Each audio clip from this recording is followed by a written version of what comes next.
Welcome to TV 45 news.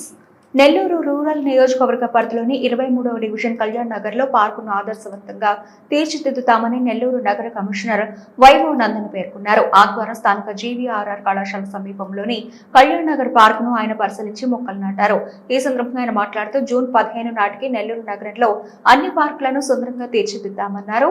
పాత కొత్త లేఅవుట్లలో భవిష్యత్ అవసరాల కోసం పబ్లిక్ స్థలాలుగా చూపించిన వాటిని కొంతమంది ఆక్రమించారని, వీరిపై కఠిన చర్యలు తప్పవని హెచ్చరించారు.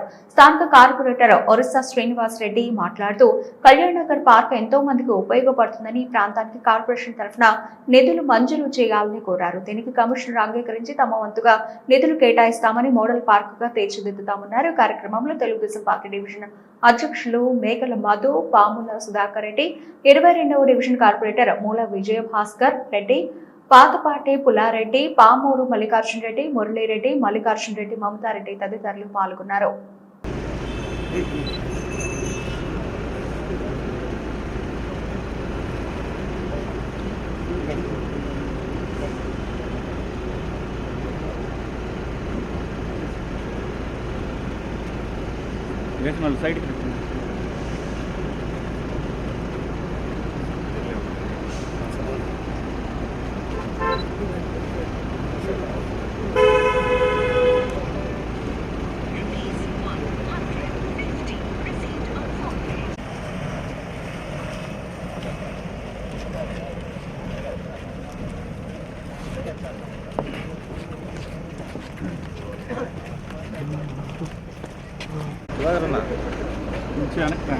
సైడ్ సార్ ఇద్దరు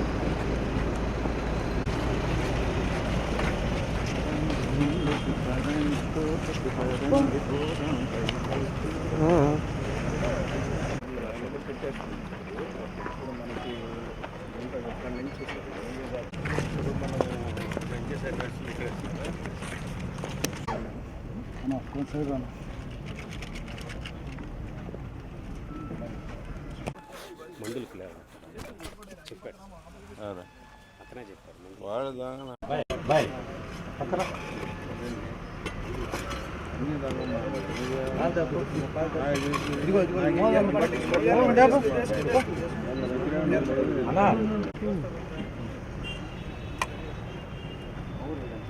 కొట్టేదా పేసిన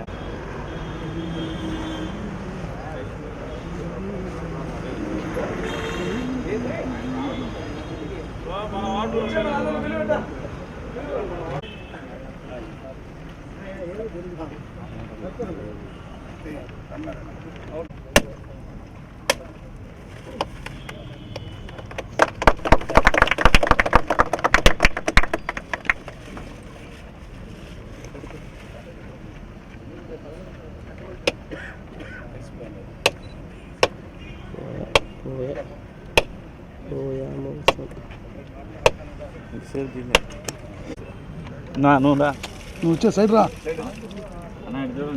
సార్.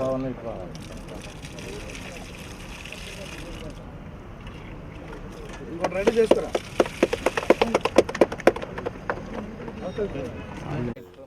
అది కూడా నువ్వు పట్టుకొని అతను వేస్తాడు కదా వీడియో. నెల్లూరు నగర ప్రజలకు నమస్కారం. ఈరోజు నెల్లూరు నగరపాలక సంస్థ పరిధిలోని 23వ వార్డులో సప్తగిరి లేఅవుట్గా పిలుచుకుంటున్నటువంటి ఈ ప్రాంతంలో కళ్యాణ్ నగర్ అని నామనీకరణం చేయబోతున్నటువంటి పార్కులో ఇక్కడ చెట్లు నాటడం జరిగింది. ఇది సప్తగిరి లేఅవుట్గా అందరికీ తెలిసినటువంటి ప్రాంతమే.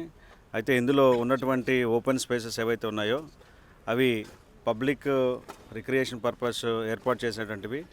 అయితే అందులో గత కొంతకాలంగా కొంతమంది ఆక్రమణలు చేయడం, తర్వాత వాటి మీద వివిధ రకాల కంప్లైంట్స్ రావడంతో టౌన్ ప్లానింగ్ సిబ్బంది అంతా కూడా దీని మీద సర్వే చేసి ఓపెన్ స్పేస్ ఎక్కడైతే ఉన్నాయో వాటన్నిటిని ఐడెంటిఫై చేసి అక్కడ బోర్డ్స్ రాయడం, వాల్ పెయింటింగ్స్ చేయడం కూడా జరిగింది. గత వారంలోనే 8 ప్లేసెస్లో బోర్డ్స్ రాయడం మరియు వాల్ పెయింటింగ్ రాయడం కూడా జరిగింది. వీటన్నిటి కూడా మున్సిపల్ కార్పొరేషన్ ఆధీనంలోకి తీసుకొని వీటన్నిటిని కూడా ఖచ్చితంగా పార్కులుగా డెవలప్ చేస్తాం. ఇక్కడే కాదు, నగరంలో ఎక్కడైనా సరే లేఅవుట్స్లో ఉన్నటువంటి ఓపెన్ స్పేస్లు అనేటువంటివి అవి పబ్లిక్ రిక్రియేషన్ కోసం ఏర్పాటు చేయబడినటువంటివి. వాటిలో ఎటువంటి నిర్మాణాలు చేపట్టినా వాటిలో ఎటువంటి ఆక్రమణలు చేసినా ఖచ్చితంగా వాటి మీద చర్యలు తీసుకుంటాం. గతంలో కూడా భుజబుజ నెల్లూరు ప్రాంతంలో ఒక ఓపెన్ స్పేస్లో అమ్మినటువంటి క్రయ విక్రయాలు జరిగినటువంటివి మా దృష్టికి వచ్చిన వెంటనే డిస్ట్రిక్ట్ రిజిస్ట్రార్ గారికి పెట్టి ఆ రిజిస్ట్రేషన్ క్యాన్సిల్ చేయడంతో పాటు వారి మీద కూడా క్రిమినల్ కేసులు బనాయించడం జరిగింది. కాబట్టి ఓపెన్ స్పేస్ ఎవరైనా ఆక్రమించుకొని వాటిలో ఎటువంటి నిర్మాణాలు చేపట్టినా వారిపైన ఖచ్చితంగా చట్టపరమైనటువంటి చర్యలు తీసుకుంటాం.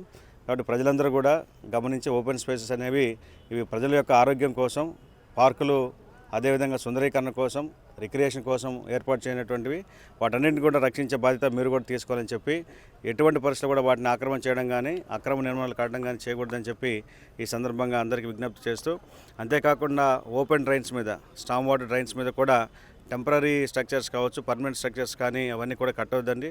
అవి కట్టడం వల్ల మనం డ్రైన్స్ డిసిల్టేషన్ చేయడం అనేది ఇబ్బందిగా ఉంటుంది. డ్రైన్స్ డిసిల్టేషన్ చేయలేకపోవడం వలన వాటర్ ఫ్లో అనేది లేక దోమల బెడద ఎక్కువ అవుతూ ఉంది. కాబట్టి ఈ నగరాన్ని పరిశుభ్ర నగరంగా, దోమలే నగరంగా ఉంచుకోవాలంటే మనము డ్రైన్స్ డిసిల్టేషన్ రెగ్యులర్గా జరగాలి. అలా జరగాలంటే వాటి మీద నిర్మాణాలు అనేవి ఉండకూడదు. అదేవిధంగా నగరం సుందరీకరణ పెరగాలంటే ఖచ్చితంగా మనం వీలైనటువంటి ఎక్కువ పార్కులు మనము నిర్మాణం చేసుకోవాలి, డెవలప్ చేయాలి. దానికి కావాల్సినటువంటి ఓపెన్ స్పేసెస్ కూడా మనము ప్రొటెక్ట్ చేసుకోవాలి.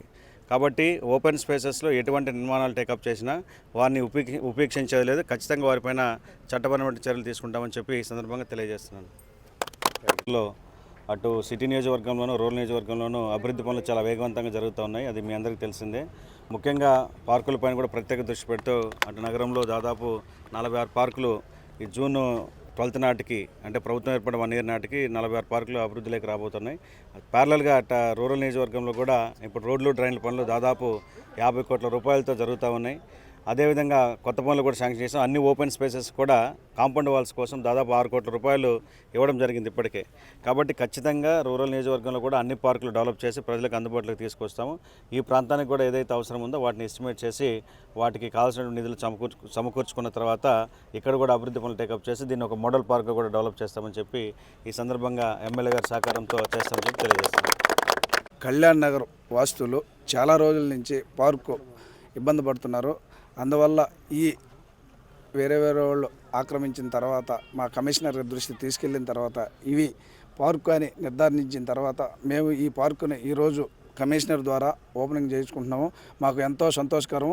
ఈ పార్కు ఇక్కడ రావడానికి చాలా సంతోషంగా కళ్యాణ్ నగర్ వాస్తువులందరూ కూడా సంతోషపడుతున్నారు. మాకు కమిషనర్ గారికి ఒక విజ్ఞప్తి, ఈ పార్కుకి మాకు డెవలప్మెంట్గా కొద్దిగా ఏదన్నా ఈ వాకర్ కానీ ఇవన్నీ ఇస్తే మాకు సంతోషకరం. అందుకని మేము ఇప్పుడే ఈ మీడియా సభంగా కమిషనర్ గారిని అడుగుతున్నాను. కళ్యాణ్ నగర్ వాళ్ళు ఎక్కువ వృద్ధులు ఎక్కువగా ఉన్నారు. అందుకని బల్లలు అవన్నీ ఏర్పాటు చేస్తున్నాం. మేము అందరూ లోకల్ నాయకులు. చెట్లు కూడా ఈరోజు కమిషనర్ గారు ఇక్కడ నాటడం మాకు చాలా సంతోషకరము. మా ఈ కళ్యాణ్ నగర్ వాస్తువులందరూ కూడా చాలా సంతోషకరంగా ఉన్నారు. అందుకని ఈ 23వ డివిజన్ కార్పొరేటర్గా నేను ఇది కమిషనర్ గారికి విజ్ఞప్తి చేస్తున్నాను. ఓకే.